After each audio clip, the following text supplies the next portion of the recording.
Hi everyone, so it's Emily here. I wanted to quickly jump on here and talk about how to handle your weekends, because if you're like 99% of the people in this world,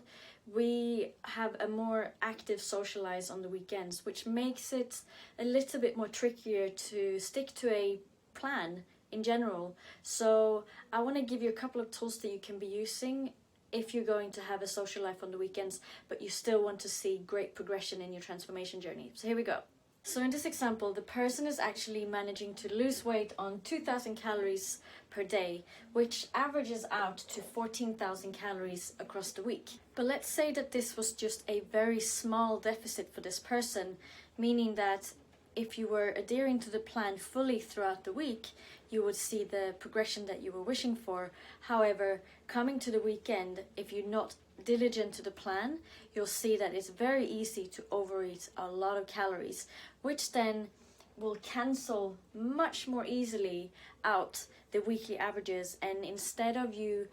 being in a caloric deficit, you'll end up being in a caloric surplus, which then means that your entire week of dieting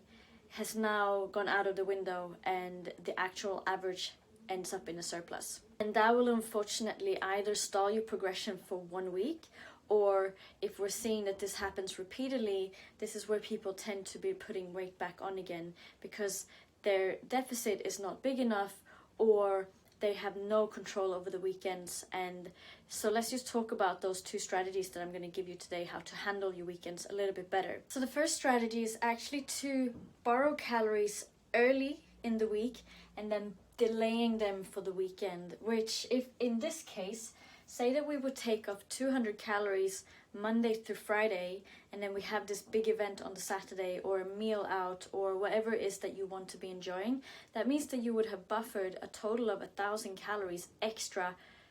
that hadn't actually changed the weekly average, but it had created that buffer so that you're now having more food on the weekend. So if we're gonna get a visual representation of what it would actually look like,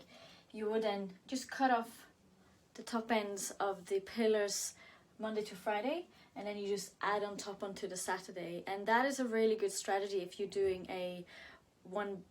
meal out on the week and you actually want to have maybe both starter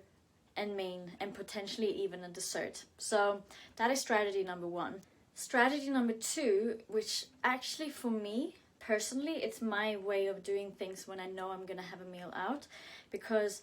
I like to keep my food as consistent as possible, knowing that if I cut a lot of calories during the week, my performance in the gym might go down, my sleep might be affected, I might actually feel hungrier, which means that coming to the weekend and I know I'm going to have a meal out, I might be doing things that I wouldn't have done otherwise. So for me, this second strategy is going to be the one that I go to the most. Doesn't make it better, it's just a preference. What I would do is to go on to, I know my meal is going to be on the Saturday,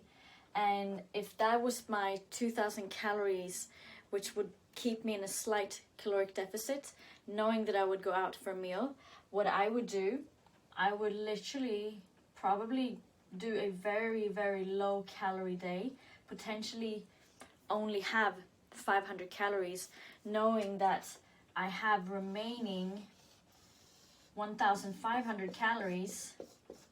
which I could be eating pretty much whatever I want when I go out for my meal in the evening. It does require you to be patient, potentially feel a little bit hungry during the day. My biggest go-to here is to do a little bit of an intermittent fasting in the morning, drinking loads of water, and then keeping your first meal or your only meal before your dinner out to being something protein-based, and knowing that you can actually have one day of feeling a little bit hungry and knowing that there's a reward towards the end of it. So by doing either of these strategies, you have then pre-planned for the event that happens. And the biggest difference between people who are successfully on their journey long term and consistently versus those who aren't, it's that they plan in advance what they're going to be doing, and then they apply the strategy that they think is going to be working the best for them. So you might be strategy A, the one that cuts calories consistently Monday to Friday, adding it on top on the Saturday, Or you might be a strategy B, which then means that you would go and have a very light day on the event day, knowing that you then have a lot of calories to play with. And either strategy works. It's just about finding what works best for you and then sticking with it. And if you found this helpful, please just leave a comment below, tag, comment, share, and do your thing. But let's keep being successful just by having a couple of strategies. I'll speak to you soon.